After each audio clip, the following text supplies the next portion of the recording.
because so I mean, we were a hedge fund, we were also a private equity fund. I mean, we, in addition to managing kind of,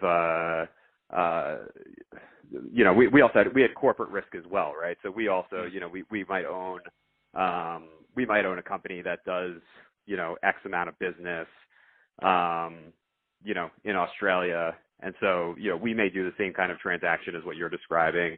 We're kind of looking at it from a corporate risk perspective.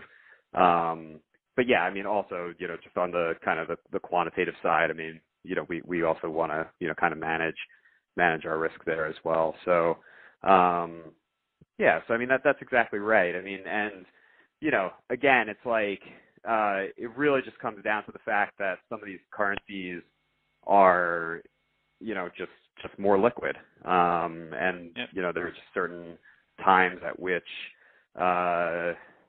they tend to be a lot more liquid. Yeah, I granted all that. I granted all that, but in your, I guess what I'm driving at is the particular circumstance of when you would use a proxy. Now, I can understand fully with hedge funds for sure, and I know banks do that all the time in their own treasury and FX operations as well. But I'm just looking at, for instance, an oil and gas producer, for instance, which is basically their income is derived in, say, USD, right? They have expenses potentially in AUD. One would normally expect them, if they're deriving, hitting an AUD expense, they would normally hedge that AUD risk if they were to lock in that particular expense, for instance, that particular rate, exchange rate, particularly. Would it be, I don't know if you're experienced in this, to know whether or not it would be acceptable to use a proxy in that sort of fact scenario or not? I mean, I would say yes.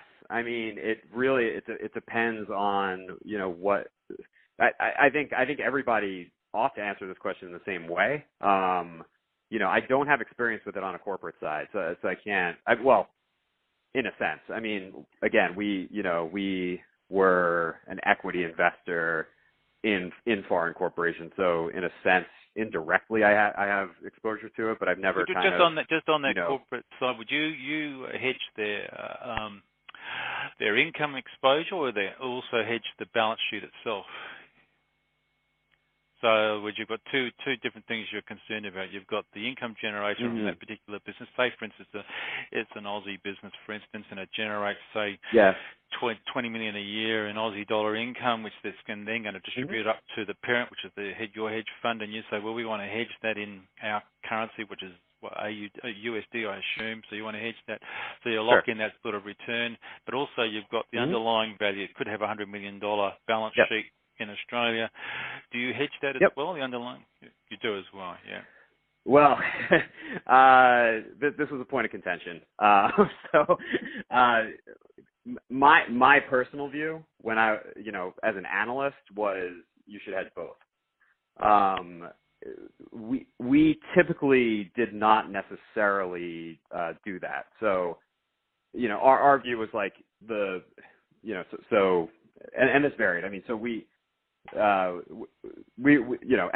hedge funds are complicated beasts. I mean, at times we owned 100% of a company. At times we were, a very small, so we might have an investment in like Qantas or something, right? That's, minute, right? Where we don't really matter. But, we just have some equity stake, or some bond stake or something. So, in the event that we're a very small piece, honestly, we're not, as the hedge fund, we don't really worry about their currency exposure on the profit and loss side. We kind of assume that Qantas is going to manage that appropriately, whether they do or not.